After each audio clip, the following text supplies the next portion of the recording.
हर छोटे बड़े अपडेट के लिए सब्सक्राइब करें हापुड़ हलचल को और बेल आइकन दबाना ना भूलें। यूपी के बुलंदशहर में धर्मांतरण का दूसरा मामला निकला फर्जी। एसएसपी बुलंदशहर के सामने बताया धर्मांतरण के पीछे की साजिश का सच। नमस्कार, मेरा नाम है ललित और आप देख रहे हैं हापुड़ हलचल।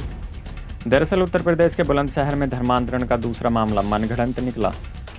आज पुलिस ने अविनाश को मीडिया के सामने पेश किया। मीडिया की मौजूदगी में अविनाश ने षड्यंत्र की परत दर परत खोलते हुए कहा कि उसने धर्म परिवर्तन नहीं किया है, बल्कि उसकी 8 बीघा ज़मीन को उसका चाचा हड़पना चाहता है, इसलिए धर्मांतरण जैसी अफवाह को हवा दी जा रही है। कुर्ता पाजामा पर अविनाश ने कहा कि वह मुस्लिम बाहुल्य मोहल्ले में रहता है, इसलिए उसका पहनावा मुस्लिमों जैसा ही है। बुलंदशहर के खुर्जा में कल नवीन उर्फ नवेद के धर्मांतरण का मामला भी गरमाया था। अविनाश ने एक न्यूज़ चैनल से कहा कि वह हिंदू धर्म में रहना चाहता है और वह हिंदू ही है। धर्मांतरण का मैंने प्रयास नहीं किया और न ही धर्मांतरण के दावे में कोई सच्चाई है। अविनाश ने कहा कि यह सारा विवाद 8 बीघा ज़मीन को लेकर है। अविनाश ने बताया कि हम 2 भाई हैं, एक भाई शराब का आदी है, दूसरा मैं हूं। अविनाश ने अपने चाचा पर आरोप लगाते हुए कहा कि उसका चाचा उसकी 8 बीघा ज़मीन को हथियाना चाहता है, इसलिए धर्मांतरण को हवा दी गई है। वहीं एसएसपी बुलंदशहर संतोष कुमार सिंह ने कहा कि जांच की जा रही है, धर्मांतरण के पीछे षड्यंत्र था। इस षड्यंत्र के पीछे कौन कौन लोग हैं, उनकी जांच की जा रही है। एसएसपी ने कहा कि धर्मांतरण का आरोप पूरी तरह झूठा है, विवाद ज़मीन को लेकर है। अविनाश की शिकायत के आधार पर जांच कर दोषियों के खिलाफ कड़ी कार्रवाई के आदेश दिए गए हैं। रिपोर्ट देखिए। अविनाश, क्या मामला था? कल आपके परिवार वालों ने कहा था कि उसने धर्म परिवर्तन कर लिया, तो क्या सत्यता है उसमें? जब ये सब झूठ है, मैंने कोई धर्म परिवर्तन नहीं करा। मैं हिंदू हूँ, हिंदू ही रहूँगा, और ना मैंने पहले धर्म परिवर्तन करा था, ना मैंने अब करा। और जो मैं वाल्मीकि जात है, मैं अपने मतलब हिंदू हूँ, हिंदू ही रहूँगा।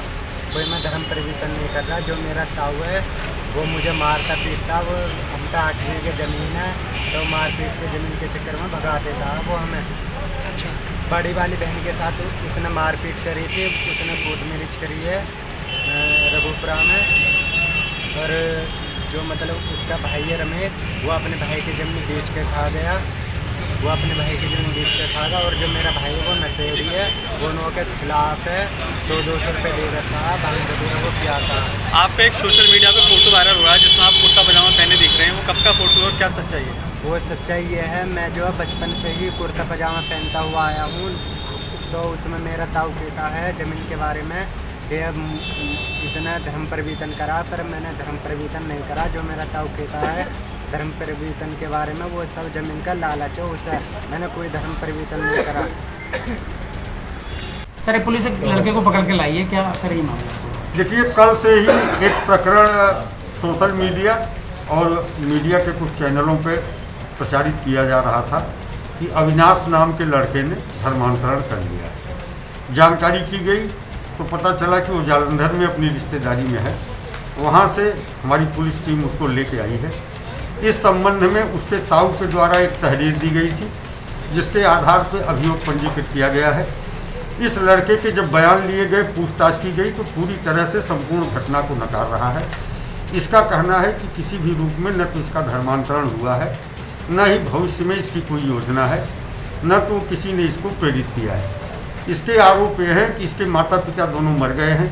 इसका ताऊ इसकी संपत्ति ज़मीन जो पैतृक है उसे कब्जा करना चाहता है, और कुछ ऐसे अराजक तत्वों के संपर्क में है कि जब ये ताऊ के उत्पीड़न से तंग होकर के कहीं चला जाता है, तो वो लोग एक कहानी गढ़ करके कि धर्मांतरण कर लिया है और प्रचारित करते हैं।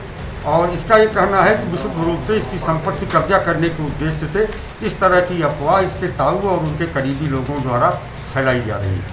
फिलहाल हम इसका न्यायालय में 164 का बयान कराएंगे और पूरे प्रकरण की निष्पक्षतापूर्वक जांच भी करा रहे हैं। अगर धर्मांतरण से संबंधित कोई मामला है, लोभ दे करके या अन्य किसी तरीके से, तो वैधानिक कार्रवाई की जाएगी।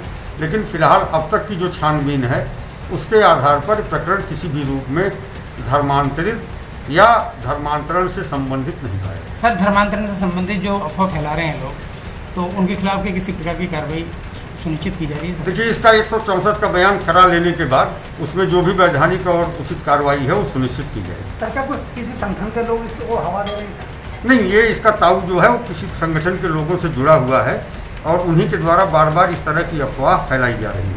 1 माह पहले भी प्रकरण आया था, उस समय भी इस लड़के को लाया गया था, तत्समय भी इस लड़के ने पूरी तरह से डिनाई किया था। और कल फिर जब ये अपने घर से भाग करके रिश्तेदारी में जालंधर चला गया तो पुनः ये अफवाह फैलाई गई। इसकी एक फ़ोटो जिसमें मुस्लिम कल्चर का कुर्ता पाजामा पहने हुए इसे दिखाया गया है, उसके संबंध में पूछने किसने बताया कि चूँकि मुस्लिम मोहल्ले में बचपन से रहता आया है तो उस तरह के कुर्ते बचपन से और पाजामा पहनता था। मतलब एक तरह की ये सारी षड्यंत्र था, ऐसा प्रथम दृष्टया प्रतीत हो रहा है। अब हम जांच इसकी करा रहे हैं, विवेचना हो रही है। 164 के बयान के बाद जो भी उचित वैधानिक कार्रवाई होगी वो हम सुनिश्चित करेंगे। हापुड़ और आसपास की तमाम छोटी बड़ी खबरों के लिए आप बने रहिए हमारे साथ। हम हैं हापुड़ हलचल। नमस्कार। हर छोटे बड़े अपडेट के लिए सब्सक्राइब करें हापुड़ हलचल को और बेल आइकन दबाना ना भूलें।